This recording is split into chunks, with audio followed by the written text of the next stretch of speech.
I'm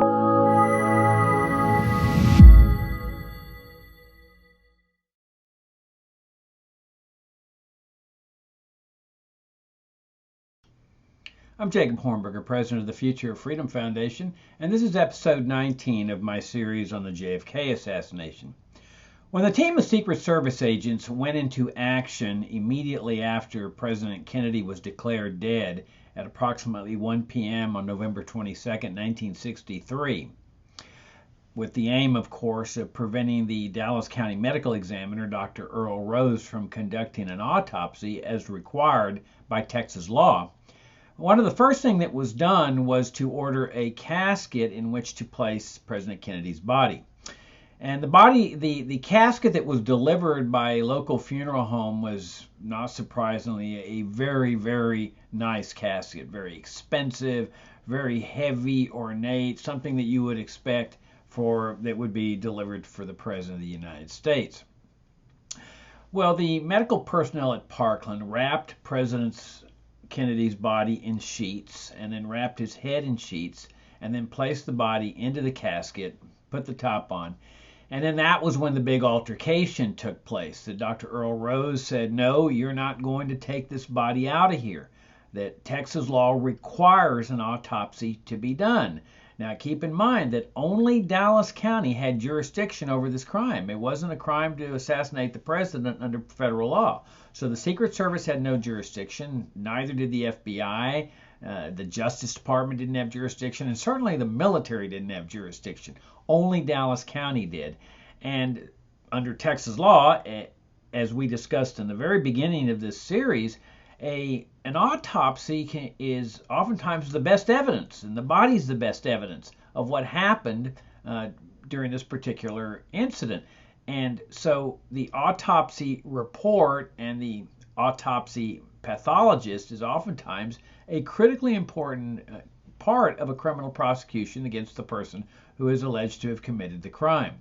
But here you have the team of Secret Service agents actually obstructing justice, preventing the medical examiner from complying with Texas law. So there's this huge screaming match, yelling. They pull their jackets back. They brandish their guns. They never took them out of their holster, but they made it very clear, get out of our way. People that were there said we were absolutely terrified of what was going to happen. Well, they push their way out of Parkland, and they make it to Dallas Love Field, where Lyndon Johnson, the new president, has been removing seats from the back of Air Force One. Well, the casket's put into Air Force One and then taken to Andrews Air Force Base, and where it's put into the hands of the military. Now, this is what happens. As we discussed in an earlier episode, the plane lands at Andrews, and from the perspective of the pilot, everybody is crowded over on the left side, on the port side. You've got the reporters, you've got Robert Kennedy, the deceased president's brother, you've got other people, state officials there, and you have people taking pictures. Well, what they discovered later in one of the films was that over on the right side of the plane, the starboard side, was a helicopter.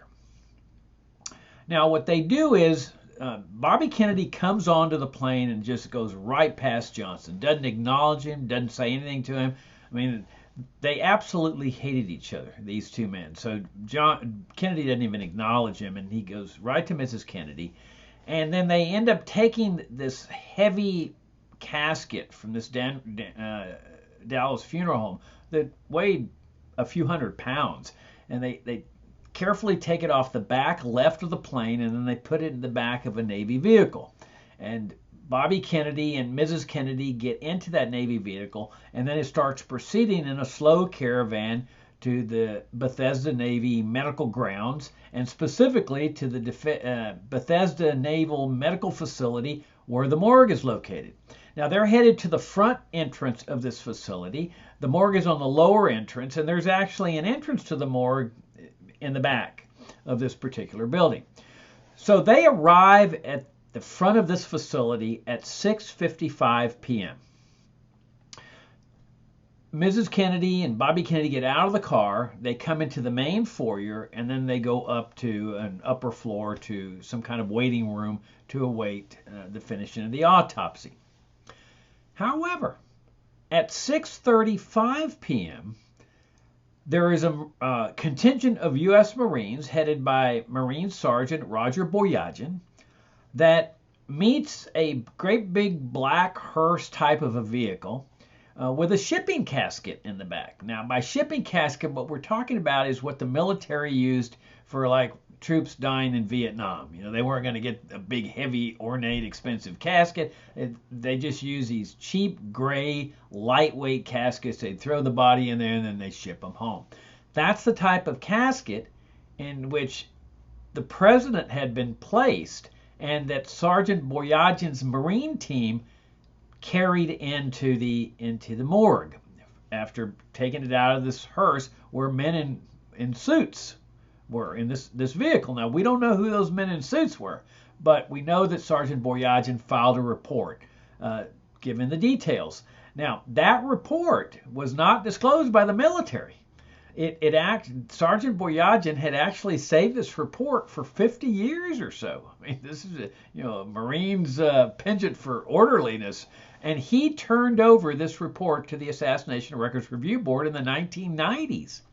And in that report, he details that at precisely 6:35 p.m., his contingent of Marines took the body into the morgue. Now, obviously, a lot of questions arise here. Well, the big question is, why are they doing this? Why are they sneaking the body in through the back of the morgue? What's the purpose of this? Who planned this? When was it planned? Who is orchestrating this whole thing? Who are the men in suits in this black car? Okay, and then there's other big questions. How do they get the body out of the Dallas casket and into the shipping casket? And then, of course, the other question is, how do they get the body back into the Dallas casket so that it can be introduced officially into the facility at 8 p.m.? So we've got three critical times here. We've got the 6:35 p.m. period time where the body is being brought into the morgue in the back entrance at 6:35 p.m. by Sergeant Boyajian's team. Then at the front at 6:55 p.m. you have Mrs. Kennedy and Bobby Kennedy arriving with the Dallas casket. And then at 8 p.m. you've got a color guard of representatives of all the armed forces in their official uniforms, Air Force, Navy, Army, and so forth. They carry in the Dallas casket at 8 p.m. They carry it into the morgue. They take off the top and they take out the president's body. Now, there's something else that you should know about this 6:35 entry time, and that is that the president's body was no longer wrapped in sheets. It was now in a body bag, one of those zip body bags. So you've got a situation where the president is wrapped in sheets in Dallas, placed into the Dallas casket, but now the body is in the shipping casket inside a body bag. Now let's go to one of the one question of how and when did they do this initially? How did they get the body out of the Dallas casket and into the shipping casket? Well, the fact is nobody really knows with any degree of certainty how that happened. Now, people have speculated over the years as to when it happened, but nobody knows for certain. And this has caused defenders of the military to say, well, look, if you can't prove when it happened, then that means it just didn't happen. But that clearly is a failure of logic, because if you can prove that the body was in there at 6:35, then that's prima facie proof that it was switched sometime earlier, even though you may not be able to prove when that happened. Now, are we certain that the body was in there early? Well, as certain as certain can be. You've got Sergeant Boyajian, who prepared his report contemporaneously with the events at that time. You've also got the enlisted men, in addition to Sergeant Boyajian, who actually assisted in carrying in the body, and they verified that. In fact, they started talking. Remember, the secrecy concrete in which the autopsy was encased had held all the way to the mid-1970s. And then when the House Select Committee started releasing soldiers from these secrecy orders and threats of court-martial and prosecution if they ever talked about what they saw, at that point, there were some enlisted men that began telling their story to the press and to authors like an author named David Lifton, who ended up writing a watershed book in this area called Best Evidence, where Lifton was the first one to suggest the possibility that the autopsy in the body here is not the best evidence, as it normally is in a case, because of fraud that has been introduced. Now, is there any other evidence? Well, actually, there is. You'll recall that Gerald Custer, the X-ray technician, stated that when he was walking up to the main foyer with X-rays of the president's head in his hand, he saw Jacqueline Kennedy coming in the front door, and Bobby Kennedy too. So that's at 6:55 p.m. Well, how can Custer have X-rays of the president's head if the president's body is out there in the Dallas casket where it was? And obviously that's not possible. So the necessary implication here is that the Dallas casket has to be empty. Now, we also have the testimony of the Gawler's funeral home. You'll recall that Gawler's was the most prestigious funeral home in Washington. I mean, they did the funeral for President Kennedy on the following Monday. They did the embalming of the body after the autopsy. The ARRB discovered another written report made contemporaneously during these events that stated that the president's body had been brought in a shipping casket. We also have the testimony, you recall, of Robinson and Jenkins that they testified that they came in early, or they came in and they saw Commander Humes using a mechanical saw on the head of President Kennedy. Well, it's like I said earlier in an earlier segment, everybody acknowledges that from the time of the autopsy, 8:15 p.m. to the end of it, 11 or so, nobody used a mechanical saw. So that means necessarily that when they saw Humes using this mechanical saw, it had to be in this earlier period, which of course is further corroborating evidence that the body was there. And of course the idea is that he was using this mechanical saw here on the right side of President Kennedy's head to make it look like that's where the bullet exit wound was. And you'll recall that there was this audible gasp from the audience when they saw the damage, because nobody could believe that one bullet could cause such massive damage. Well, of course, nobody stops to think that a mechanical saw can cause that kind of damage. And the Dallas physicians had said that there was no damage here at all when the body was in Dallas. And then you finally have what the law calls an admission against interest. And perhaps this is the most persuasive piece of evidence because it comes from Humes and Fink, two of the pathologists. The law says that an admission against interest is sort of like a confession. And here's what happened. At 8 p.m., when the body is officially being brought in, supposedly for the first time, by the color guard, the Commander Humes telephones Colonel Fink and says, "We need your help here with this autopsy. Can you come and help us? Oh, and by the way, we already have X-rays of the president's head." Okay. Now there were no X-rays taken in Dallas, so he couldn't be referring to having X-rays brought up to him from Dallas. So the only way that they could already have X-rays of the president's head was that the body was there early. Now this is a major slip up, but people do make slip ups, and this was one of those.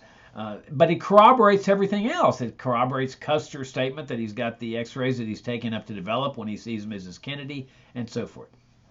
So you have all of this evidence that I think conclusively establishes that the body was brought in early. Now there has been some speculation as to when they did the initial switch out of the Dallas casket and into the shipping casket, and I'll share that with you. Again, it's sheer speculation, but it's reasoned speculation, and it may not have happened this way, but I'll share it with you. These are two common theories. That when the team of Secret Service agents heads out of Parkland and heads to Dallas Love Field, of course, Johnson's there, having the seats removed, and so clearly he's part of the scheme. Now, we've talked about this before, that he's likely the person that issued the order, because the Secret Service agent said, we're operating under orders here when they're preventing Rose from doing the autopsy. Well, whenever you see something strange in this type of scenario that makes no sense at all, that's when it's time to kind of look and see what's going on. When Johnson gets to Dallas Love Field, there are two planes there, Air Force One and Air Force Two. And they're mirror images of each other. They're duplicates. And all the communications, all the defense equipment, everything is on Air Force Two that's on Air Force One, because in case something happened to President Kennedy, Johnson would be able to take over in his plane. So there's absolutely no reason why Johnson has to go back in Air Force One. But that's what he chooses to do. He takes over Air Force One. Now, as we discussed in an earlier session, what's really bizarre, one of the bizarre things around here is that Johnson, 3 times before the plane takes off, raises the notion of this could be a first stage of a nuclear attack by the Soviet Union. And he's referring to the Cold War, just about a year before it had been the Cuban Missile Crisis, and both sides had always talked in terms of the dangers of one side striking first with a nuclear attack, because you'd knock out most of the nuclear capability of the other side. And both sides actually contemplated, including the American side, that the military had presented plans to Kennedy for a first strike against the Soviet Union. But what's interesting, and Johnson, conjures up this image. I mean, when he's going in his car from Parkland to Dallas Love Field, he's being driven, but he scrunches down to the floorboard of the car and he says, the communists could be, ambushing. This could be part of an assassination plot. But as we discussed earlier, his actions belie any such concern. His actions are of a man who is absolutely certain that there is no such possibility. Because a nuclear weapon, nuclear missile, they took him about 30 minutes, as I recall, to come in, which means you get like 15 or 20 minutes notice that the missiles are coming in. And this guy is sitting on the ground there, lollygagging, having seats removed in anticipation of this casket. I mean, this is not the sign of a man that thinks, even for a second, that the Soviets might be launching a nuclear attack here. And which, of course, raises an interesting question, is how can he be so certain that this could not be the Soviets that would enable him to lollygag like this? Now, he also calls Bobby Kennedy and he says, hey, do I need to be sworn in? Bobby Kennedy is the Attorney General, Chief Law Enforcement Officer. Kennedy says, no, you're automatically the president, which is logical. President Kennedy's dead, the vice president's elevated. Well, Johnson instead goes and sends somebody out searching for a federal judge to swear him in. And she ultimately came over, Judge Sarah Hughes. But I mean, again, this isn't the look of a man that even thinks for a moment that the Soviets might be launching a nuclear attack, which indicates that he was play acting, which of course raises the question, why is he play acting this? Why is he raising this? And we'll examine that later when we start looking at the assassination and the context of the assassination. But in any event, here's another strange thing. Now remember, Johnson is saying the reason that I'm lollygagging here is because I want to be chivalrous toward Mrs. Kennedy. I didn't want to leave her all alone. Well, then why doesn't he stay at the hospital with her? She was in the middle of this altercation with the Secret Service agents. She was there when they were screaming and yelling and issuing profanities and brandishing their guns. She could have gotten hurt in this thing, even killed in this thing if gunfire starts firing. And why didn't Johnson, Mr. Chivalry, say, Jackie, I'm going to stay here at this hospital with you, and you and I are going out together with the president's body?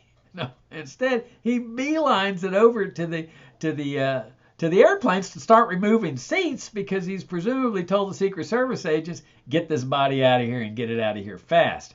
And then he brings up this chivalry thing, and I think I told y'all that here he is, sprawled out on Mrs. Kennedy's bed. Now, nobody's told her that Johnson's taken over this plane. I mean, you've got this awkward thing where you got Johnson and his staff members, and there was no love lost between these two staffs. In fact, at least one member of Kennedy's staff, the whole flight back, was absolutely convinced that Johnson was behind this assassination. So there's a little tension here. But so it's a power play. Johnson's showing, I'm in charge now, because the Kennedys had not been really nice to Johnson. I mean, they considered him sort of a hick, and it was pretty reliable, the rumor that Kennedy was going to dump Johnson from the ticket. In fact, they were kind of waiting to see how this investigation came out so that they could say, well, Lyndon, we don't have a choice. You've been indicted here. In fact, there's some indication that Johnson thought that Bobby Kennedy was feeding the investigative reporters and stuff this information about the corruption with Billy Saul Estes and Bobby Baker and so forth. So this was a classic power play, and Johnson, he had to know when the casket arrives, Mrs. Kennedy's coming with it. He had to know this woman's going to head straight to her bedroom. I mean, come on. She's just lost her. I mean, things, an hour and a half before, things are going fantastic. Life is great. It was a tremendously successful campaign trip. Thousands of people cheering him in Dallas. And then all of a sudden, bam, everything's over in a moment. And she's covered with blood. She's lost her husband in her arms. I mean, very traumatic. And so he has to know she's going to head to her bedroom. And when she walks in, imagine her shock, because nobody told her that Johnson was taking over the plane. And she walks in, and there's this big old Texan sprawled out on her bed. I mean, come on, Mr. Chivalry. Now, to his credit, he got up and let her have the bedroom, but I mean, he had to know that this was going to happen. All right, well, now, let's get to the really bizarre part, because this is the one that makes no sense at all. This is the one we need to look at. That Johnson orders that the luggage in Air Force Two be switched over into Air Force One. What? The luggage? Both planes are going back to the same place. Air Force One and Air Force Two are going back to Andrews Air Force Base. All it would have meant was pulling the luggage out of Air Force Two and bringing it over to the area where people could pick up their suitcases. No, he says, I want all the luggage moved over from Air Force Two to Air Force One. That makes no sense. So the speculation is that when that team of Secret Service agents arrives there at Air Force One, they send the ambulance driver on his way, and then in the chaos, they send Miss Kennedy up to the plane, and then in the chaos of getting the casket out and the luggage transfer, that somebody there, or more than one person, lifts the lid on the Dallas casket, takes the body out, puts it in the shipping casket, puts it in the cargo hold. Somebody gets in there and puts it into the body, takes it out of the sheets and puts it into the body bag. Now, again, is there any proof of that? No. It's just reasoned speculation. Now, here's another possibility. Remember Johnson said he needed to be sworn in. Now, he always said that Bobby Kennedy had told him that he needed to be sworn in. Well, Bobby Kennedy had denied that. And who are you going to believe? I mean, Johnson was one of the biggest political liars around, and there would have been no reason for Kennedy to lie about such a thing. And it's just standard. I mean, every lawyer would know, especially the Attorney General, that the Vice President is automatically President.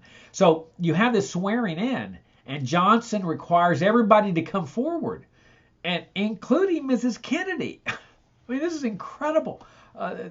Leave the lady alone. I mean, she's over there in her room, obviously in shock and traumatized and depressed. And Johnson says, go get her, because tell her I want her here at the swearing in.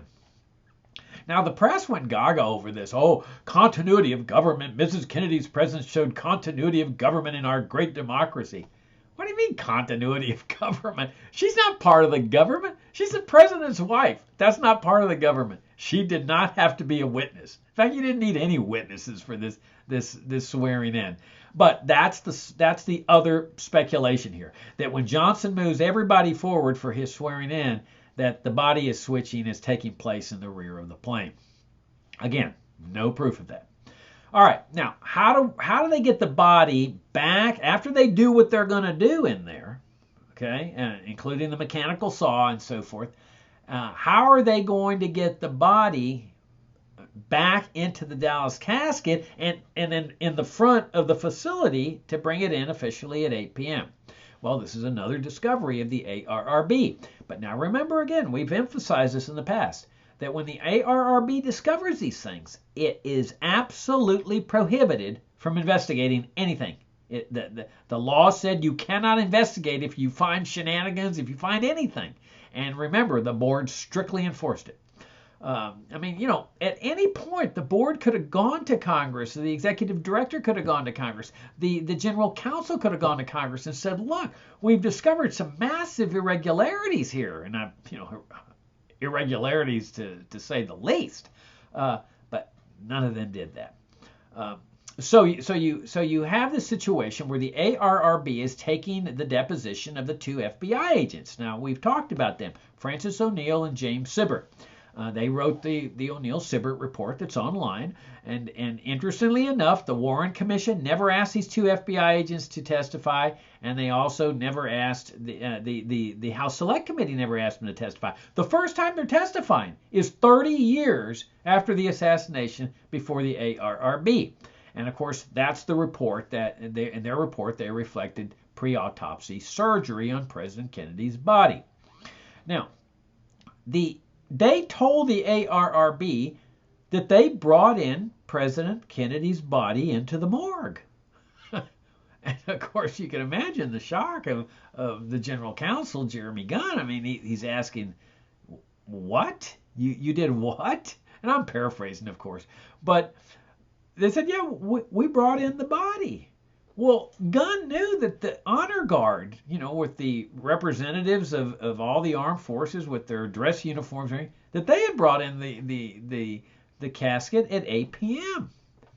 So Gunn says, well, when did you bring in this casket? And they said, oh, it was around 7:17 or so. Okay, 7:17. Now, let's go over the timeline again.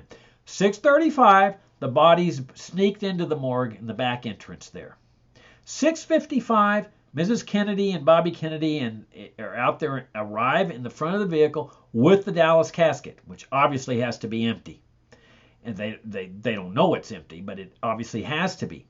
Then 7:17, the Dallas casket is brought into the morgue in the back entrance. And then at 8 p.m., the Dallas casket is officially brought in with the honor guard. This is what happened, and the ARRB figured it out. That a Secret Service agent named Roy Kellerman, along with a Secret Service agent named Bill Greer, enlist the assistance of these two FBI agents to bring the Dallas casket into the morgue. But first of all, the vehicle that contained the Dallas casket obviously got orders to take off, because they did. They just took off. And the honor guard that was in a separate vehicle started chasing after him. Well, it was dark, and the Bethesda Naval Grounds are pretty vast. So the vehicle carrying the Dallas casket is able to lose the vehicle carrying the honor guard. And once they lose them in the dark, they circle back around and they come to the back of the morgue. Then Kellerman and Greer get O'Neill and Sibbert to assist them to remove the Dallas casket at 7:17 and put it on like a dolly, a thing with rollers, because this thing's heavy. I mean, there's hundreds of pounds, and there's no way that four of them can carry this thing for any distance. So they put it on the dolly and then they wheel it in there, and then in their report they say a tight security was imposed, which means they were excluded. Like they were told, hypothetically, that there was x-rays that needed to be done or something. But a tight security, they said. All right, so they're shunted aside. And now, at this point, again, it's based on speculation, but the body is then rewrapped in sheets and rewrapped with sheets on the head, put into the Dallas casket. It's rolled back out to the vehicle.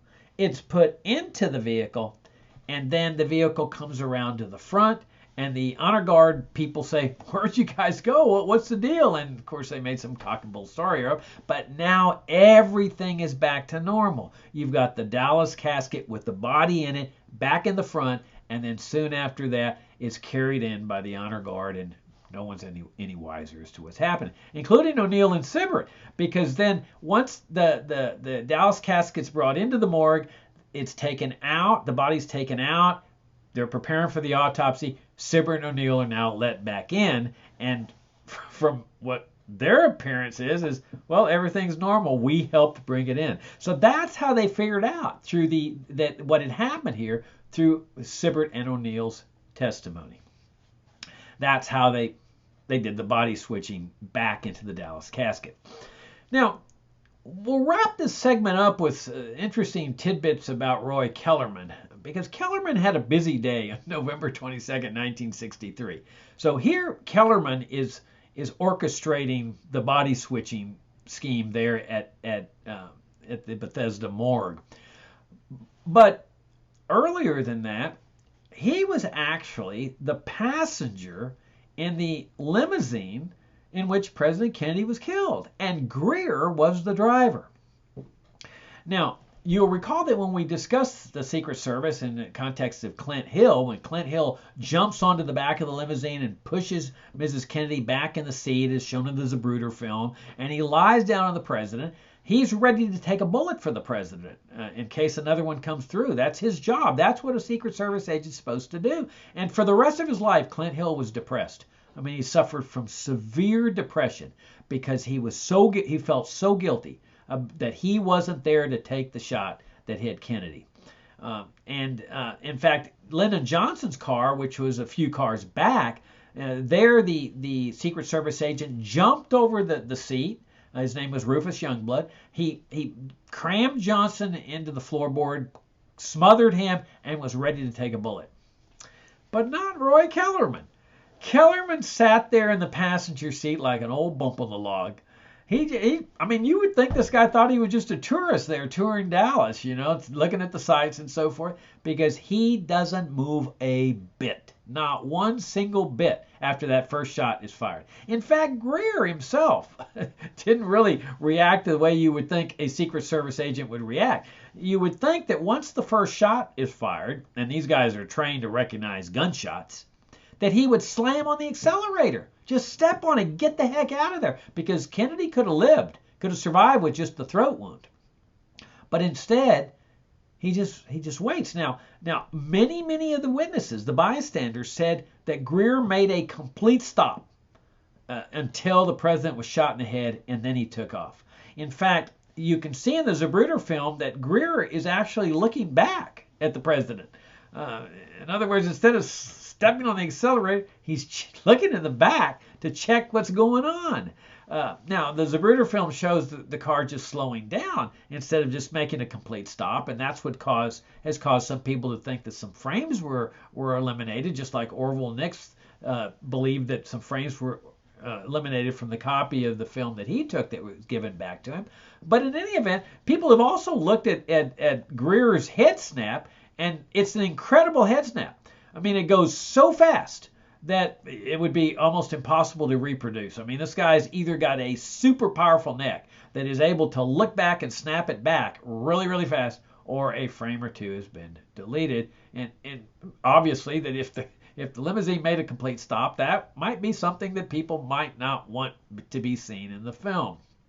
But in any event, Kellerman never jumps over the seat, never tries to put his body over the president. Now, later that night, the FBI agents are interviewing Kellerman, and they ask him and say, "Roy, what happened there? And what happened in the vehicle?" And Kellerman says, now, Kellerman's not aware that there's a Zapruder film. And Kellerman says, "Oh, well, the president, as soon as the president's hit, he says, 'Oh my God, I've been hit.' And then he reaches with his hand back to his back." Now, you'll recall that, what's obviously going on here, and we will discuss this later as to what's happening here, because it's a complex situation, but it's clear from Saundra Spencer's testimony and from all the other witnesses that saw that massive exit wound in the back of President Kennedy's head, that what they're trying to do is hide that exit wound. That's what that bogus photograph is all about, showing that the back of Kennedy's head to be intact. Well, it would appear that Kellerman is already setting up that scenario by saying, well, the president's saying, oh, well, I've been hit. Oh, my God, I've been hit. And he reaches in the back. Well, there's no possibility that Kennedy could have even talked because the bullet comes through the throat. Unless, remember, now this is the wound that was causing a lot of consternation. Told Fink, don't dissect that wound. You've got Paul Mandel, the Life magazine guy, that says, oh, the Zapruder film shows the president turning around and getting shot, which of course was nonsense. And so now you've got Kellerman saying, oh, well, he says, oh my God, which is virtually impossible because his vocal cords would have been severely damaged, and everybody acknowledges that Kennedy didn't say anything. And of course, the Zapruder film shows he never reached around to his back. But the question has to be asked is Kellerman trying to establish, after the autopsy was over, he's being interviewed by these FBI agents that he's trying to establish, well, there's nothing going on from the front, it's all from the back. Now, there's one final thing that you ought to know about Roy Kellerman. Remember that team of Secret Service agents that brandished their guns and forced their way out of Parkland Hospital and threatened some really serious stuff if Earl Rose got in their way? Well, you might be interested to know that the team leader of that Secret Service team was Roy Kellerman. But as we've discovered, the ARRB was prohibited by the JFK